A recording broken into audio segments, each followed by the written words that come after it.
I want you to like really picture your morning routine. But imagine it playing out entirely flawlessly. Hmm. Like you wake up and the temperature in your bedroom has already adjusted itself to the precise degree that maximizes your REM sleep, right? Based on, biometric sensors hidden in your mattress. Right, totally frictionless. Exactly.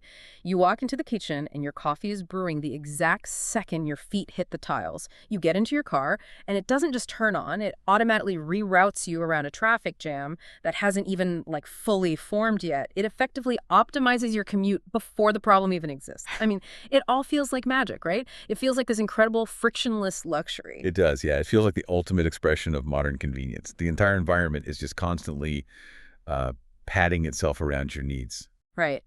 But I want you, the listener, the crucial third mind in the room with us today, to hold on to that feeling of frictionless comfort for a moment. Because today we are taking a deep dive into the architecture of that exact convenience. We're looking at a stack of sources that ask a profound and honestly, a highly unsettling question. Very unsettling. What if we are actively building the chilling, totalitarian dystopia of George Orwell's 1984, but instead of imposing it through, terror and violence and the thought police, we just packaged it as a highly convenient premium subscription service? Yeah, that framing completely upends how we view the modern world. Because, I mean, a cage is still a cage, even if the bars are woven out of personalized recommendations and like insurance discounts and smart home integrations. History shows us that the most absolute forms of control never actually feel like control to the people living inside them. Wow, They right. feel like comfort, they feel like safety, and most importantly, they feel inevitable. And to really explore the mechanics of this, we aren't just relying on speculation or like sci-fi tropes today. We have a genuinely fascinating stack of material to guide us. First, we're looking at the WPP Data 2030 report. And just for context, WPP is not some niche tech startup. No, not at all. They are one of the world's absolute largest advertising, public relations, and communications networks. They fundamentally shape global consumer behavior for the biggest brands on Earth. So this document isn't a theory, it's a massive corporate foresight report. It's a literal blueprint detailing the corporate roadmap for where consumer data is heading by the end of this decade. Which is exactly what makes it so gripping to read. I mean, it's a strategic document outlining how multi-billion-dollar industries plan to interface with human behavior. Exactly. And alongside that corporate roadmap, we are layering excerpts from George Orwell's seminal 1949 dystopian novel, 1984. And finally, and this is where it gets super interesting, to understand the philosophical architecture of how individual freedom is gradually eroded over time, we're bringing in excerpts from Herbert Spencer's 19th century political treatise, The Man versus the State. Specifically, we'll be looking at his essays, The New Toryism and The Coming Slavery. Right. So we are looking at the mechanics of control across three entirely different centuries. You have the philosophical warnings of the 1880s, the dystopian fiction of the 1940s, and the literal corporate blueprints of the 2020s. Now, real quick, I do need to make a very clear impartiality disclaimer right up front. Yes, definitely important here. Because some of this source material, especially Spencer's texts, levies heavy critiques against concepts he labels as liberalism, Toryism, and socialism. We're going to examine these purely as historical and philosophical arguments contained in the provided text to understand the architecture of control. We are not taking any sides here. Right, we are absolutely not endorsing these viewpoints or commenting on modern political parties. Exactly. The goal is strictly to impartially unpack the mechanics described in the sources. So, setting the stage for today, how are we moving through this journey? Well, we're essentially tracing the evolution of a single idea today.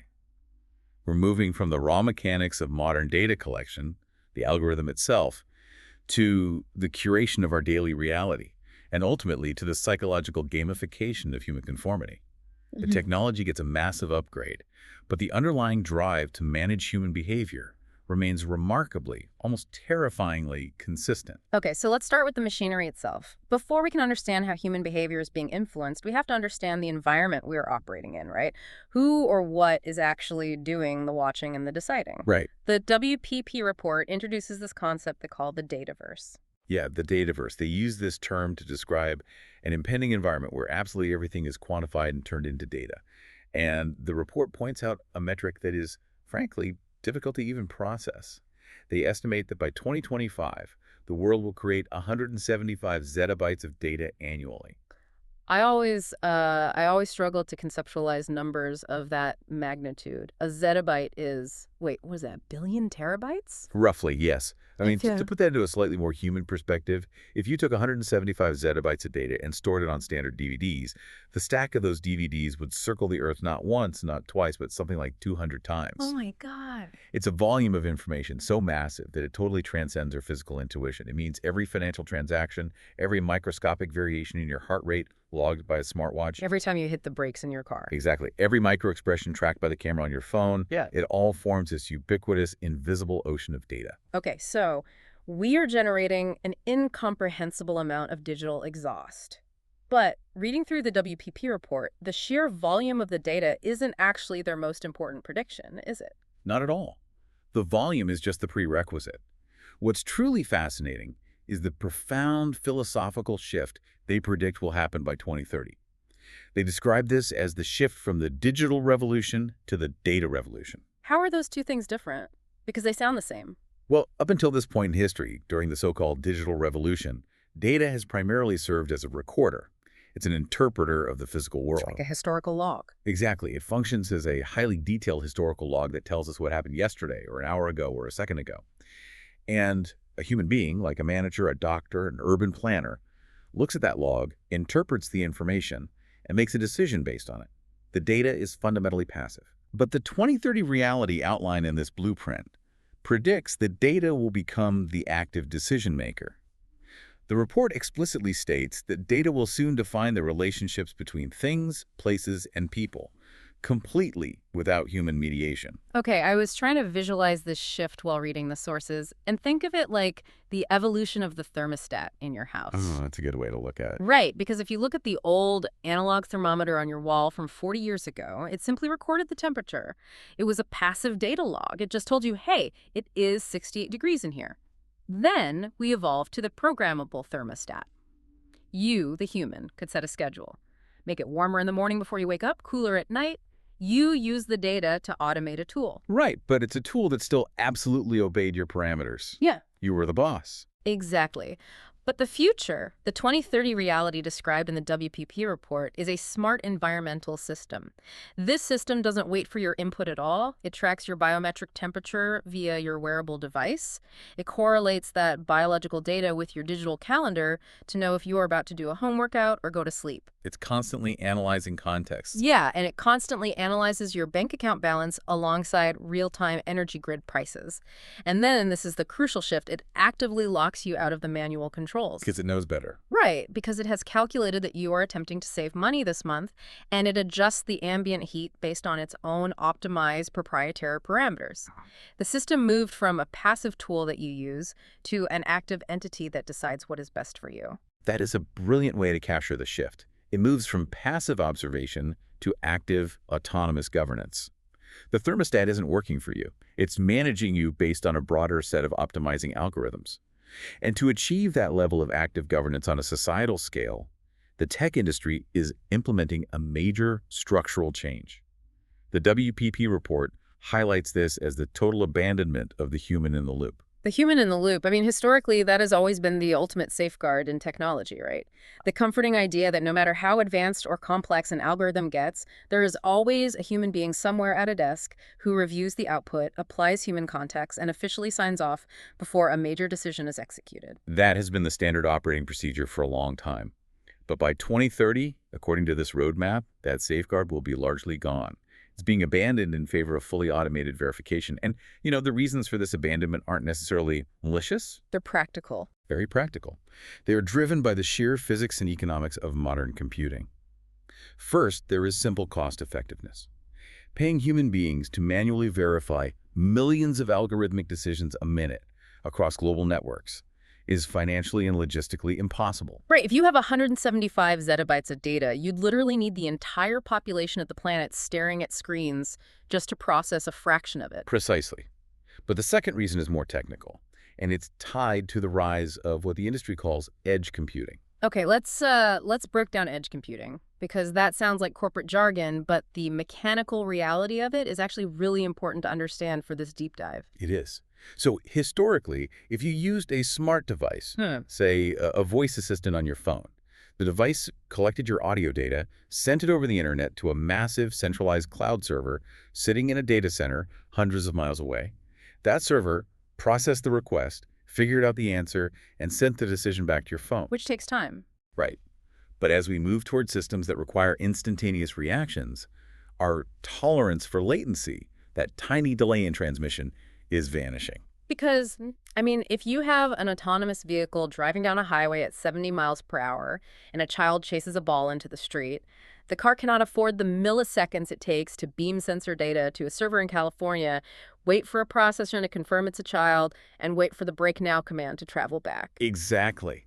The laws of physics dictate that the speed of light simply isn't fast enough for that round trip when lives are on the line. The data must be processed locally, instantly, on the physical hardware of the device itself. At the edge. Right, at the edge of the network, rather than at the center. And when decisions are happening at the edge, in a fraction of a millisecond, there is simply no physical time for a human to be in the loop. The algorithm must act entirely on its own authority. And this is where the corporate marketing document takes a remarkably sobering turn, because the WPP report itself issues a warning about this exact dynamic.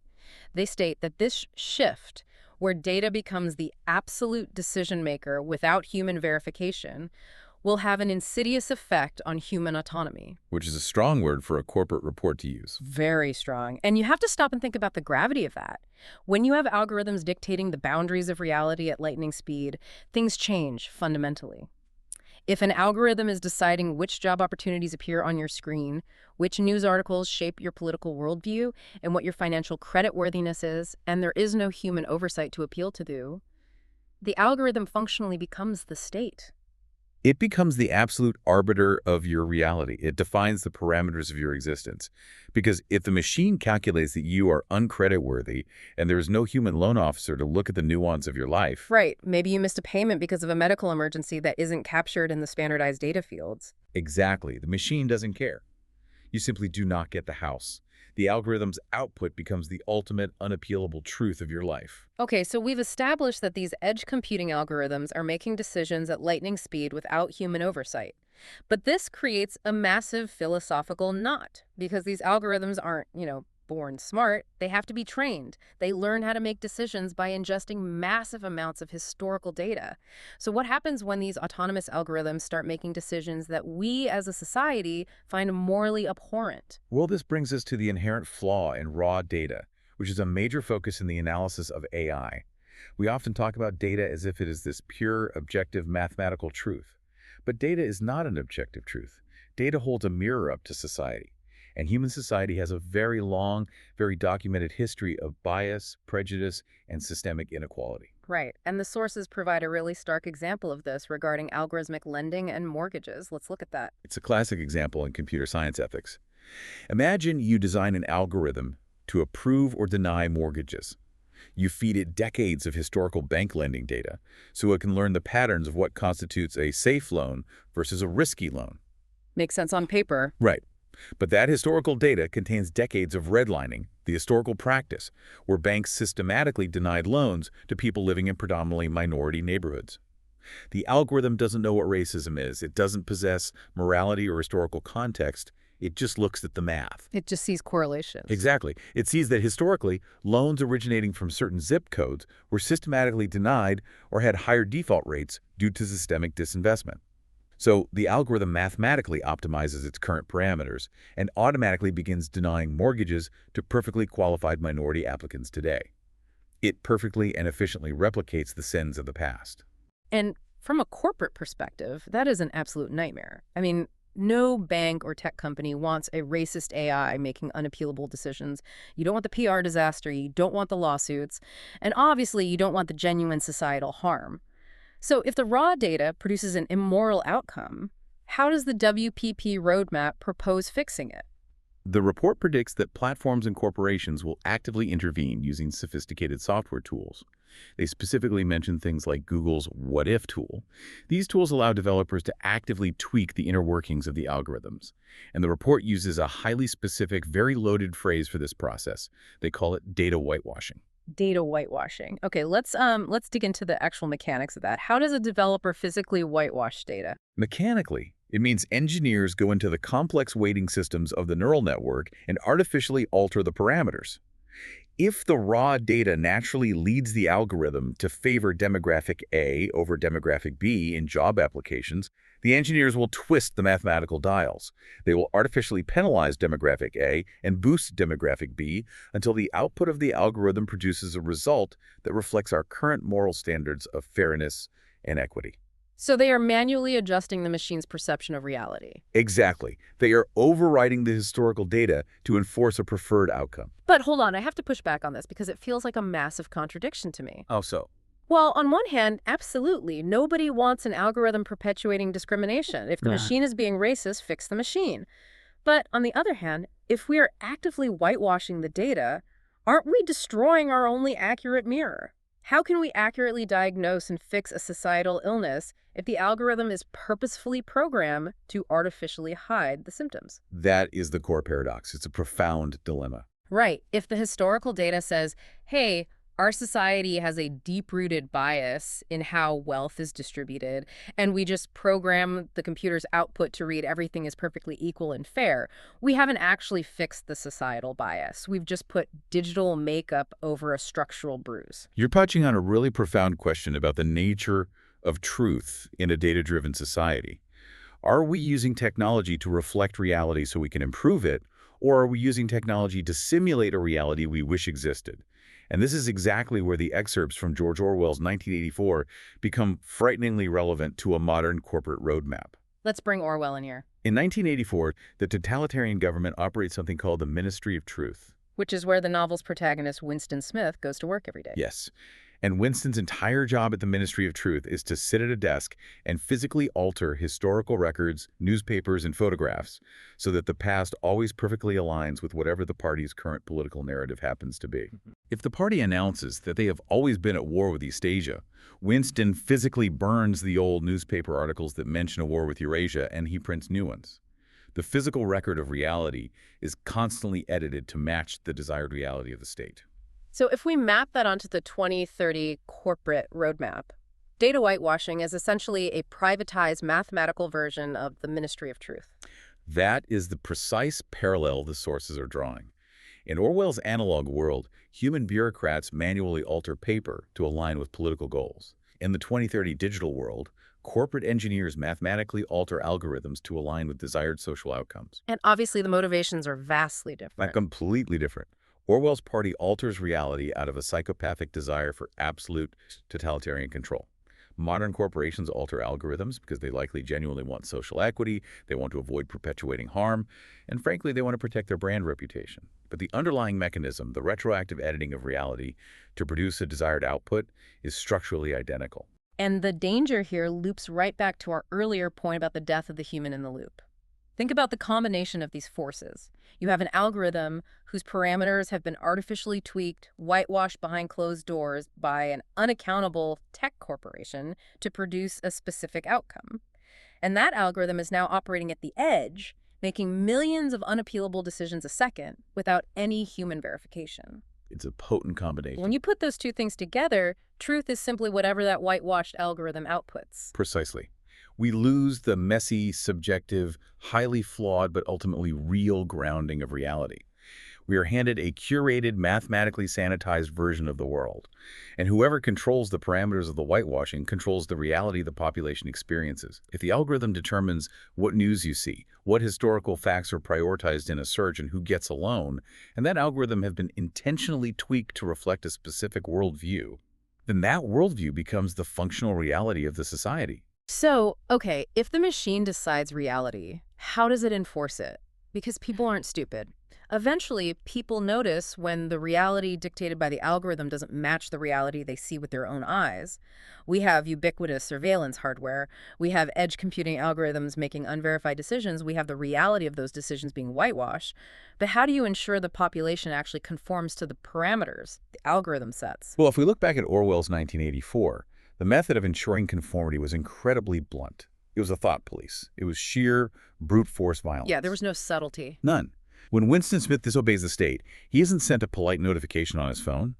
He is physically dragged to the Ministry of Love, He's subjected to unimaginable physical and psychological torture in room 101 until his mind literally breaks, and he's reprogrammed to love Big Brother. In Orwell's vision, non-compliance was met with the ultimate stick. But reading through the WPP report, they outline an evolutionary leap in behavioral control. They don't need a room 101. They don't need a stick because they have engineered the perfect, inescapable carrot. And this leads us to the concept of the gamification of conformity. This is perhaps the most insidious part of the roadmap because it relies on human psychology and behavioral economics rather than physical force. The report explicitly references the work of Harvard professor Shoshana Zuboff and her groundbreaking concept of surveillance capitalism. Surveillance capitalism. That's a term that gets thrown around a lot in the media. How does Zuboff actually define the mechanics of it in this context? Zuboff defines it as a novel economic system that claims human experience is free raw material for hidden commercial practices of extraction, prediction, and sales. It's not just about capturing your private data to understand what you did in the past. It's about capturing that data to create what she calls behavioral surplus. Behavioral surplus. Right. They take your data exhaust, feed it into advanced machine learning models, and build a highly accurate predictive model of what you are going to do next. And once they can predict your behavior, they can create products, interfaces, and interventions designed to actively modify your future behavior for profit. Let's give the listener some concrete, real-world examples from the text, because this isn't just theory. This is already happening all around us. Let's look at vehicle telematics. Perfect example. Because for decades, car insurance was based on broad actuarial tables, like you are a 30-year-old male living in the specific zip code, driving a sedan, so statistically, your risk profile is X and your premium is Y. It was generalized data. But now, insurance companies strongly encourage telematics programs. You plug a physical tracker into your diagnostic port, or you use an app on your smartphone, and it acts as localized microsurveillance. It tracks exactly how fast you accelerate, how hard you depress the brake pedal, the exact G-forces when you take a corner, and what times of day you are on the road. And how is that data used by the insurer? Well, if you brake too hard or accelerate too fast, your insurance premium dynamically goes up. But if you drive smoothly, perfectly adhering to the algorithm's invisible definition of a safe driver, you get a financial discount. You are being financially nudged to alter your physical behavior in the real world. And the brilliance of this system is that it isn't always framed around avoiding penalties. The most effective control mechanisms are gamified around good behavior.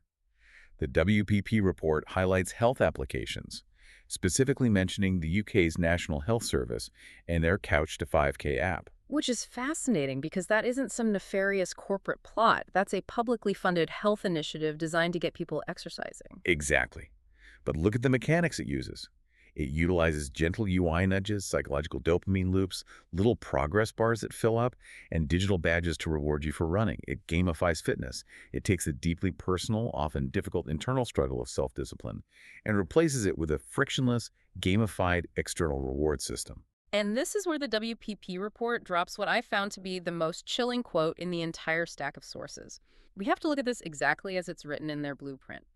Analyzing all of this, the telematics, the health apps, the behavioral nudges, they state, it is unlikely, however, that in 2030 individuals will resist or even notice a system that rewards them for conformity. That sentence is the crux of the entire deep dive.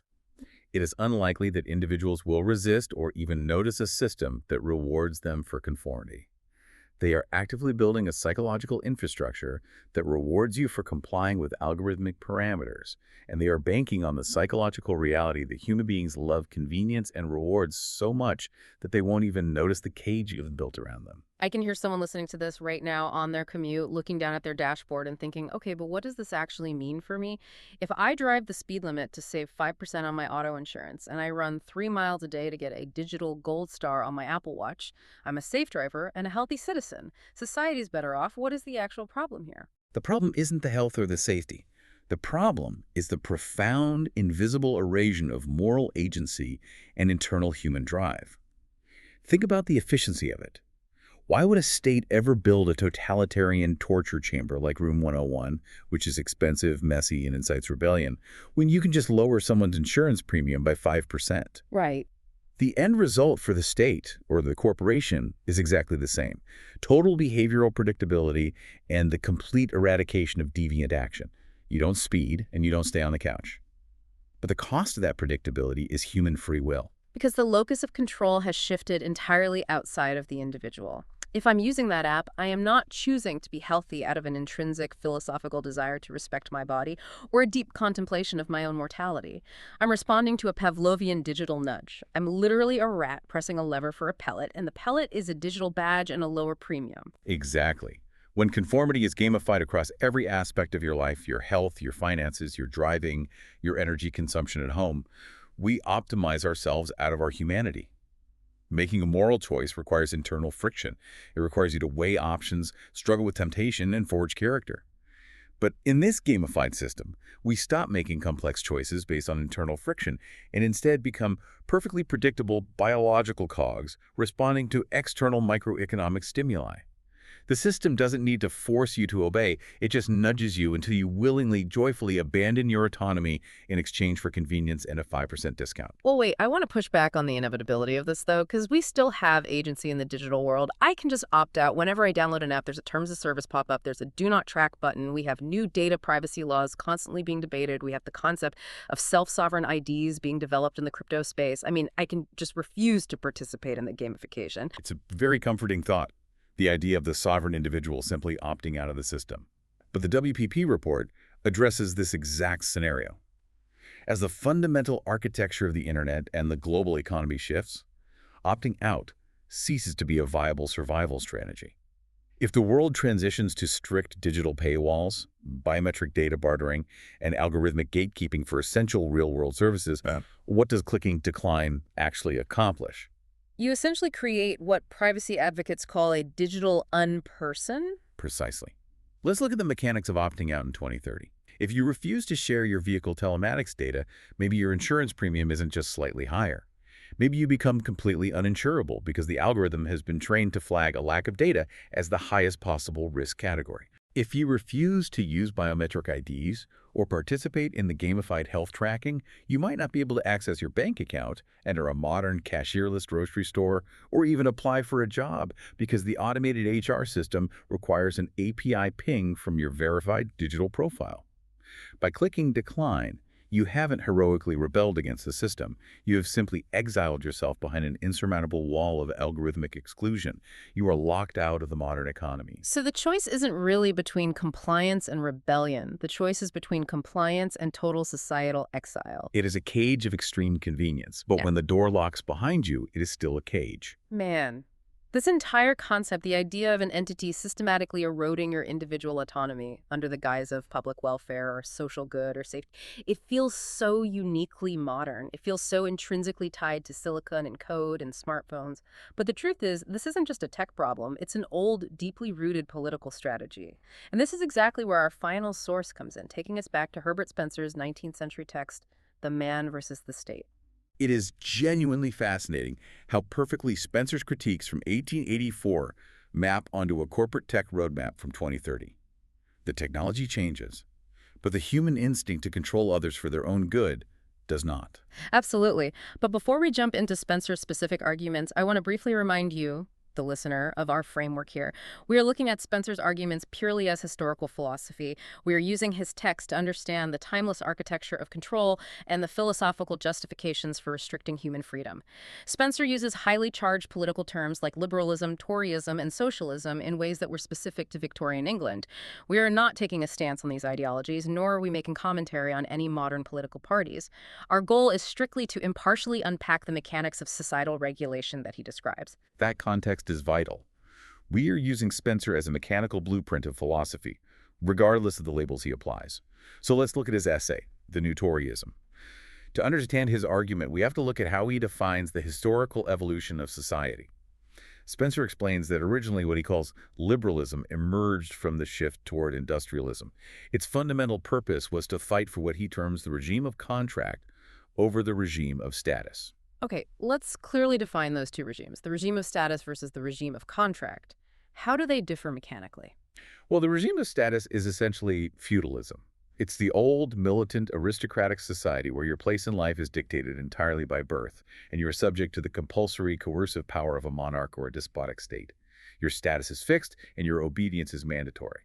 Liberalism, in Spencer's historical view, emerged to fight those specific constraints. It fought for the regime of contract, an environment where individuals are legally equal and voluntarily cooperate through free agreements.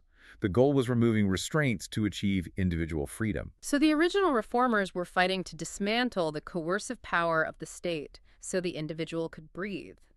But Spencer argues that once these reformers actually achieved power, something went profoundly wrong. He argues they suffered from a critical confusion of cause and effect.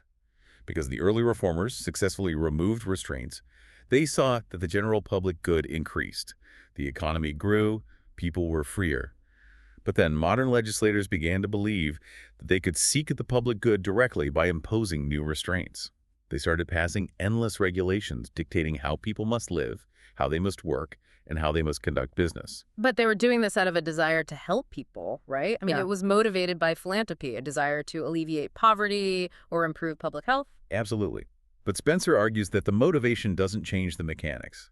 He says this dictatorial approach to citizens' lives, even if it's motivated by the purest philanthropic desire to help people, is actually just a reversion to the old ways of feudalism. He calls it a new species of Toryism, which historically stood for compulsory cooperation and state coercion. Because coercion is coercion. If the state is dictating your actions, forcing you to behave in a certain way, and reducing the sphere of your free will, it is acting as a despot. It doesn't matter if it's a selfish king ordering you to fight a war, or a philanthropic parliament ordering you to run your bakery a certain way for the public good. The mechanic of control is identical. Exactly. He goes even further in another essay included in the text, The Sins of Legislators. He talks about the psychological delusion that infects people in power, a concept he calls the great political superstition. What exactly is the great political superstition? The great political superstition is the foundational, unstated bias that the state has an absolute, unlimited right over the individual. It's the idea that human beings do not possess inherent natural rights, but rather that rights are merely conferred or granted by governments.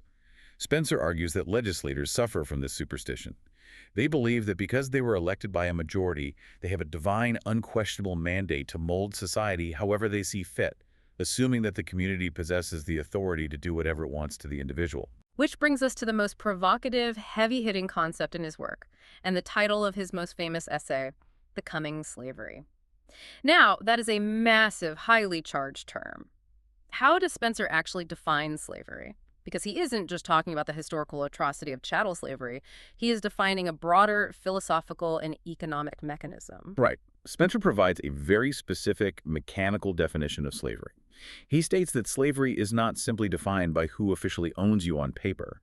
It is defined by the degree to which your effort, your labor, and your life are compulsorily expended for the benefit of another, or for the benefit of society, instead of for your own self-benefit. Let me make sure I grasp the mechanics of that. If you are forced to work 100% of the time for a master and keep nothing of your labor, that is absolute slavery. But Spencer argues that if you are forced, under threat of state violence or imprisonment, to work 50% of the time for the state to fund its bureaucratic projects and philanthropic mandates, you are experiencing a partial degree of slavery. Precisely. It is about the compulsory extraction of your effort and the removal of your autonomy. The degree of extraction determines the degree of slavery. And Spencer warns that this path toward the coming slavery accelerates when society makes a fundamental categorical error. It happens when we mix up two very different types of ethics, what he calls family ethics and state ethics. Let's dive into that biological metaphor because it really clarifies his argument. How do family ethics operate? In a healthy family, the ethics are based purely on need and generosity. You give the most care, the most resources, and the most protection to the infant, who produces absolutely nothing and needs everything. You don't demand the infant earn its keep, you support it because it is dependent. But state ethics, the rules governing the broader macro society of capable adults, must be based on justice and value. In a functional state, adults interact through voluntary contracts, and you are rewarded based on the value you provide through your skills, your labor, and your merit. And Spencer argues that if legislators attempt to force family ethics onto the entire state, if they continually pass coercive laws forcing the highly productive members of society to compulsorily support the less productive through massive state interventions and redistributions, it artificially disrupts natural human adaptation. He argues it is biologically and sociologically disastrous. By forcing family ethics onto the state, You penalize success and subsidize stagnation. You remove the friction that drives human progress. And ultimately, this leads society down the path of becoming slavery, where everyone's effort, behavior, and property are compulsorily managed by a massive, paternalistic bureaucratic state that treats adult citizens like infants who cannot be trusted to make their own choices. Now let's actively synthesize this. Let's pull Herbert Spencer out of his 19th century Victorian study and drop him directly into the WPP Dataverse of 2030, because the parallels are staggering. What's so fascinating here is that Spencer was warning about politicians passing endless regulations to construct a perfectly safe, perfectly managed society at the cost of human freedom. Today, that exact same paternalistic instinct, the desire to manage the population for its own good, has simply been outsourced to corporate algorithms. That is the ultimate connection between all our sources today. The underlying architecture of control is completely identical. Only the administrators and the tools have changed. In Spencer's day, the mechanism of control was a parliamentary act dictating the hours a bakery could operate or how an individual could freely trade. Today, the mechanism is an edge computing telematics app dictating how you drive your car, or a whitewashed algorithm dictating what news you are allowed to read to ensure social harmony. Yeah, whether it's a 19th century legislator sitting in a hall in London or a 21st century AI server humming in a data center, the foundational belief driving the system is exactly the same. The individual cannot be trusted with true autonomy. The individual is messy, biased, irrational, and prone to making bad decisions. Therefore, conformity must be engineered, managed, and enforced for the greater good. And that engineered conformity is the realization of the coming slavery Spencer warned about. It is the compulsory management of human effort and behavior. But what makes the 2030 corporate roadmap so much more effective than 19th century legislation or 20th century Orwellian terror is that it accomplishes this total management without the friction of passing laws or the violence of the thought police. It achieves total behavioral control through dynamic pricing, biometric paywalls, and the gamification of behavioral surplus. So let's look back at this massive journey we've taken today. We started by looking at the sheer scale of the Dataverse, visualizing 175 zettabytes of human exhaust. We realized that we are undergoing a profound philosophical shift, moving from data as a passive historical log to data as an active, edge computing decision maker that locks us out of the controls. We explored how the physical limitations of latency and edge computing forced the abandonment of the human in the loop, leaving algorithms to operate autonomously. And we saw how corporate data whitewashing, utilizing tools to manually tweak mathematical parameters, creates a modern privatized ministry of truth that quietly edits reality before we even perceive it. We then uncovered the gamification of conformity. We saw how the brutal physical coercion of Orwell's Room 101 has been entirely replaced by the soft, irresistible psychological pressure of economic nudges, insurance discounts, and digital health badges, fundamentally eroding our internal moral agency in exchange for a dopamine hit. And finally, we look through the historical lens of Herbert Spencer to realize that the desire to legislate and enforce a perfectly padded, safe, and managed society is a very old human instinct. It is simply seamlessly merged with modern corporate algorithmic control, resulting in what Spencer called the coming slavery. But instead of an iron cage built by a despot, it is a gilded cage built of extreme convenience, behavioral surplus, and perfectly frictionless mornings. It is a system perfectly designed to pad our environment, anticipate our needs, and optimize our choices. But before we sign off, I want to leave you with a closing concept to ponder on your own.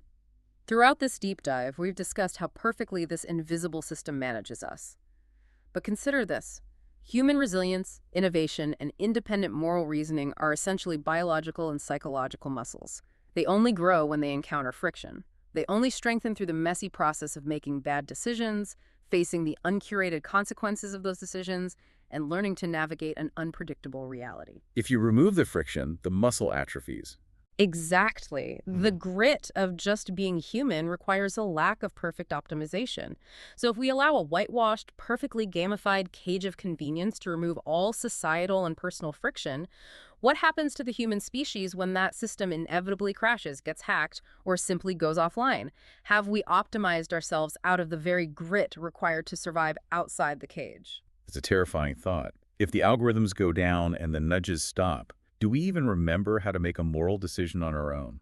Thank you for joining us on this deep dive. Keep questioning the invisible systems padding your environment, keep looking for the friction, and we'll see you next time.